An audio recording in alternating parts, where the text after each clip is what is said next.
Police আমাকে জিজ্ঞেস করতেছে তুই যাইতেছিস কোথায়। আমি বাংলায় বলতেছি আমি এয়ারপোর্ট যাইতেছি। কারণ পুলিশ বুঝে না কিছু যে আমি কি বলতেছি। আর এক পুলিশ আরেক পুলিশকে বলতেছে খালাস মাফি মুশকিলা, খালাস হুয়া মাফি ফাহামশি, খালি খালি করো খালি করো। অর্থাৎ যে ও আরবি বুঝতেছে না, তুই ওরে আরবিতে জিজ্ঞেস টিজ্ঞেস না, ও কিছু বুঝে না, ওরা যাইতে দে। আরেকটা বলে দিল, তখন ছেড়ে দিছে। আমার যদি ওই দিনও আমাকে অ্যারেস্ট করে তাহলে আমি আবার রিটার্ন করি বাংলাদেশে। অর্থাৎ আমাকে বাংলাদেশে আবার রিটার্ন যেতে হলে ইরাক থেকে জর্ডানে আসতে হবে, জর্ডান থেকে টিকিট নিয়ে বাংলাদেশে যেতে হবে। তখন জি। জর্ডান এয়ারলাইন্স যে টিকিটটা ইস্যু করছে আমার জন্য সেটার একটা কপি পাঠাইছে আমাকে। তখন আমি জর্ডান থেকে আমরা সব মিলে 20 জন তখন ফার্স্ট স্টেপে টিকিট পাই। টিকিট পাওয়ার পরে আমরা জর্ডানে চলে আসি। জর্ডানে আসার পরে আমি স্যার ওই যে ডিসিশন একটা বলছিলাম যে স্যার আমি খুব খুবই খুবই ইয়ে ছিলাম। কমিটমেন্ট আর রাগটা আমার ভিতরে প্রচুর ছিল, কিন্তু অন্যায় ভাবে না, আমি যুক্তির ভিতরে থাকি। যুক্তির ভিতরে যেটা, যে আমি যখন প্রবাসে আসছি আমাকে যখন ঠেলে দিছে, আমি আর যাব না, আমি রয়ে গেলাম জর্ডানে। ওকে। তখন ওই টিকিট, বাবা বলতেছে তোমার জন্য টিকিট পাঠাইছে। আমাকে যে টিকিট পাঠাইছেন ওইখান থেকে যাই আবার টাকাটা নিয়ে নেন, আমার দরকার নেই। হুম। তারপরে সেই সময় স্যার টেলিফোনে যদি কথা বলতে হতো পার মিনিট $6 $7। কোন কোন ইয়ার এটা? 1996। 96। ওকে। হ্যাঁ, 96-তে।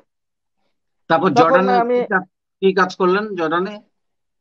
জর্ডানে জর্ডানে কাজ করলাম। সর্বপ্রথম কাজ করলাম আইসক্রিম ফ্যাক্টরিতে। হুম।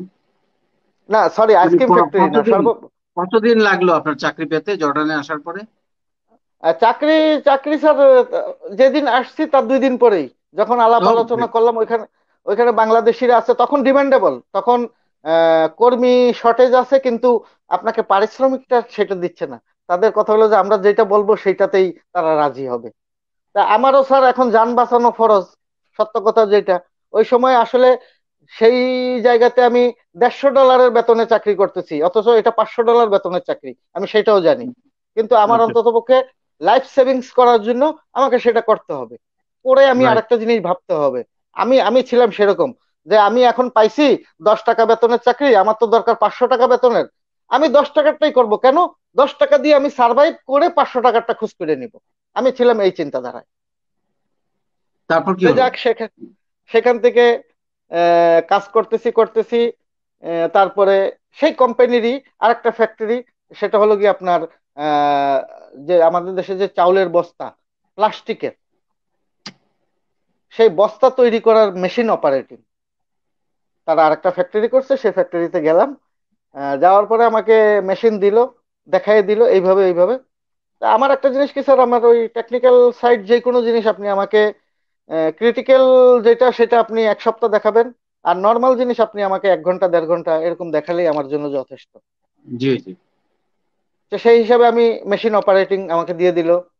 বাকি ওখানে আরো কয়েকজন বাংলাদেশি ছিল। হ্যাঁ, আপনি আজকে আসছেন, আজকে মেশিন চালাইতেছেন। আমি তো ভাই আমার ভাগ্যে আছে, মালিকের দিছে বলতে করার জন্য। দেখেন প্রবাসের ভিতরে বাঙালিদের ভিতরে কেমন।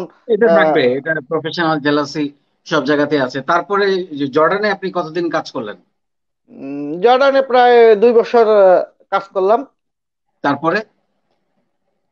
তারপরে ওইখানে ওই মানুষের সাথে একদিকে পরিচয়, আরেকদিকে ভয়। ভয় কোনটা? You are not legal in this country. হুম। আমি হুম। যখনই রাস্তায় বেরোতাম, সামনে 2 চোখ পিছনে 2 চোখ রাখতে হতো, পুলিশ আসে কিনা, পুলিশ কোনখানে আছে, পুলিশ ধরলো কিনা আমাকে। ট্রু। যেটা আমাদের যেটা আমাদের প্রবাসী ভাইরা তার জীবন কাহিনীতে সত্য কথা বলে না। আমি স্যার সত্য কথা বলতে আসছি, আপনার সামনে যেটা বলবো এটা হলো যে ট্রুথ। সেখানে না না, সেই অবশ্যই। অবস্থায় সেই দিন কাটাতে হয়েছে। একদিন পুলিশে ধরছিল, কিন্তু আমি আরবি বলতে পারি, ইংলিশ বলতে পারি। পুলিশ আমাকে জিজ্ঞেস করতেছে তুই যাইতেছিস কোথায়। আমি বাংলায় বলতেছি আমি এয়ারপোর্ট যাইতেছি। কারণ পুলিশ বুঝে না কিছু যে আমি কি বলতেছি। আর এক পুলিশ আরেক পুলিশকে বলতেছে খালাস মাফি মুশকিলা, খালাস হুয়া মাফি ফাহামশি, খালি খালি করো খালি করো। অর্থাৎ যে ও আরবি বুঝতেছে না, তুই ওরে আরবিতে জিজ্ঞেস টিজ্ঞেস না, ও কিছু বুঝে না, ওরা যাইতে দে। আরেকটা বলে দিল, তখন ছেড়ে দিছে। আমার যদি ওই দিনও আমাকে অ্যারেস্ট করে তাহলে আমি আবার রিটার্ন করি বাংলাদেশে।